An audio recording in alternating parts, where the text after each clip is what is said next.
There's been a shake up at work. I've gone from working from home full time since COVID in 2020. We're going back to the office. I'm not sure how I feel. I want the social, but I'll lose touch with the kids. I know neither of you guys were remote at any point, but if you could put yourself in my place and experience the anxiety, how would you feel about that? I don't think it was just about work. Like I had a lot of anxiety when everyone started going back to the shops and things Yeah, because we both work, so all the roads were quiet, driving was easier, shopping was easier, and everything was easier. One of the main things I hate about COVID was I had to go to the physical shop again after years of not doing it. yeah, Like, because as you know, I get everything delivered via Ocado or Sainsbury's or whatever. So I never had, for years, I've not had to worry about it. But as soon as COVID set in, everyone and their fucking dog was going to them type of websites to get food delivered, like your weekly shop delivered.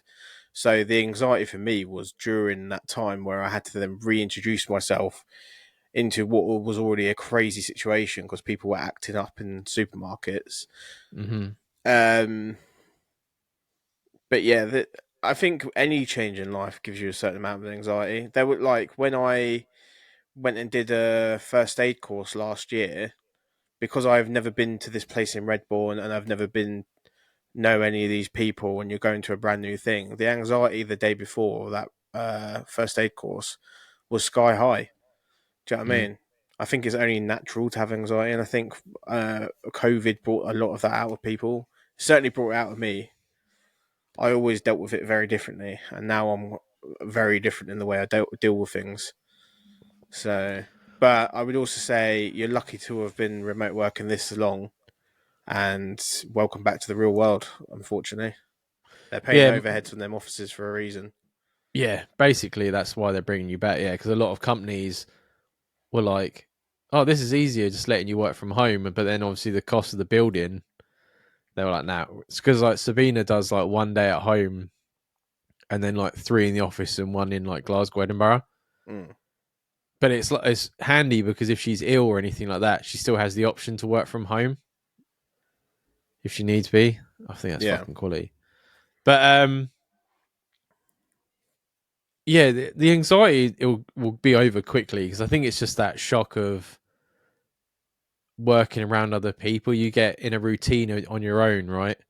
You get up and you have your yeah. own things that you do and sit and you have your break where you're on your own. And especially if you've got your kids around you as well.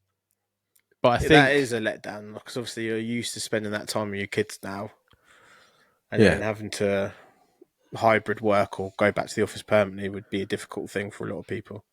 but then there's that absence makes the heart grow fonder, Jay. Mm, You know mm. what I mean? You get that break and a little bit of like adult time with like your co-workers and stuff like that. And then when you get home, it's a little bit better than spending all of your time at home.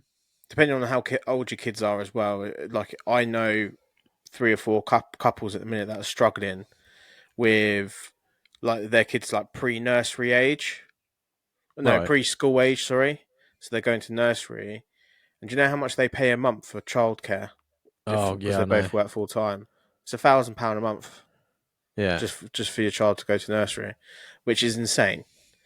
And like that would bring anyone's anxiety on to know that you're going to be losing another £1,000 a month because you've had to go to work every day instead of working from home.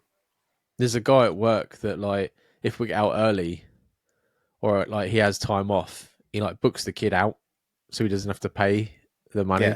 yeah, I mean, it's fucking sick, man. Like Jim that comes on the podcast, he's lucky that his partner works for university, so they got like a deal. But they had to put their name down before the kid was even fucking born to get a yeah. fucking It's spot. insane. You know what I mean? Kieran's partner works in the place that they're actually having the boy go to, the nursery they go Right. to. She is a nursery nurse, and still the money's not that much, but it's better than £1,000 a month. It's still not that much better.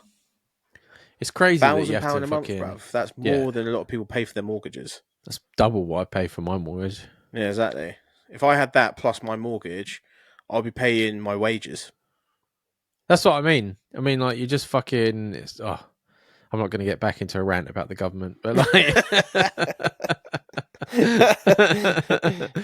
but yeah, no, anxiety is a very I think before COVID, everyone had anxiety, but like you said, you treated it a different way, and then when you were forced to be apart from everyone sort of caught on to their own anxiety and realized what it was doing and how they were feeling. Yeah, I think there's a lot of naysayers that say, "Oh, all these people have all of a sudden become mental health issues since COVID."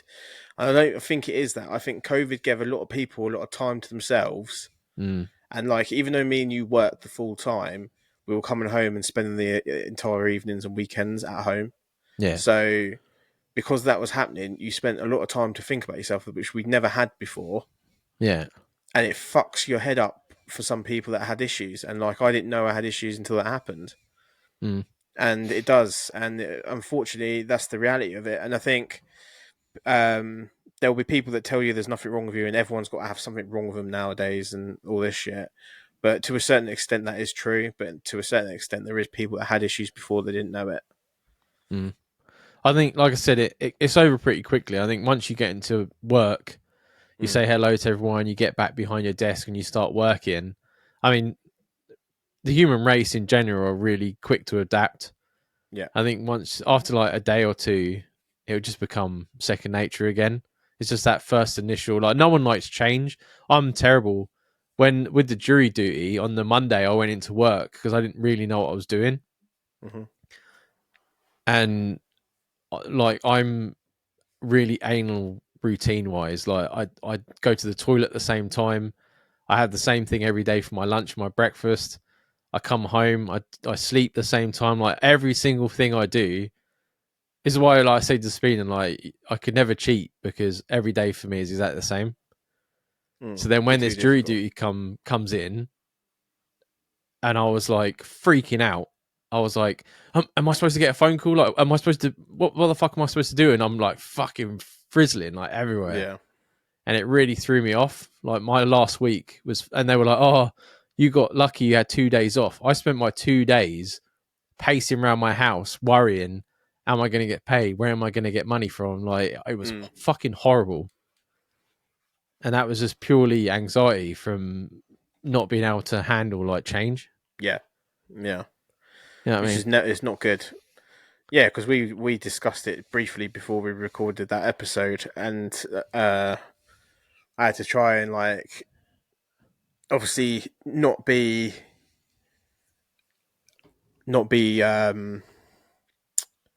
what's the word, blunt with it, because I was trying to because I knew you were like freaking out about it, so I was trying not to like upset you by saying more complicated shit, but at the same time trying to calm you down. It's a hard thing to see someone go through, especially Yeah. when it's someone that you care about. I was doing the same thing to everyone. Everyone kept saying it's okay. And I was like, but what if? And then there's a guy at work, Brian, and he's like, "Oh, you ring up at 5 o'clock and they'll say they don't need you." And I'm like, "But they might not say I might need me." I'm like, "What am I supposed to do? I can't wait till 5 o'clock and not know what I'm supposed to be doing tomorrow." And he's looking at me, and I'm getting red in the face because yeah, like when you were talking to me, trying to explain it, Mm. it doesn't help me. It just makes me more anxious and like No, because I angry. could see you was in a spiral. So then I'm trying to Yeah, like move it on. yeah. I was like, right, No, how are we don't going? have I a was like, go. how are we going to conduct an episode when he's this riled up before we Yeah, fucking and I'm just start? like, I fucking hate this. I fucking hate this country, and I'm like fucking railing it off. I'm like fucking wankers. So yeah, so the best thing you could do, and it's advice that I should listen to but I never do, is to like ground yourself, right? So when you feel like you're spiraling, step back for a second, and then most people like say what you see. So you sit there and you're like, I'm sitting on my sofa. I'm looking at a monitor, and it like just focuses like you in that situation. Then Mm. what if and things like that, which is really hard to do when you're spiraling. But that's the best thing you could do to just sort of like ground yourself. But you'll be fine. Like I said, a couple of days, and it'll be like nothing. You will enjoy the social. I know Dan isn't the most social person when it comes to work, but if you find a good group of people, then work can be enjoyable. Yes, if you give it a chance, which I never do. But thanks for the email in. Good luck, and hopefully hear from you again.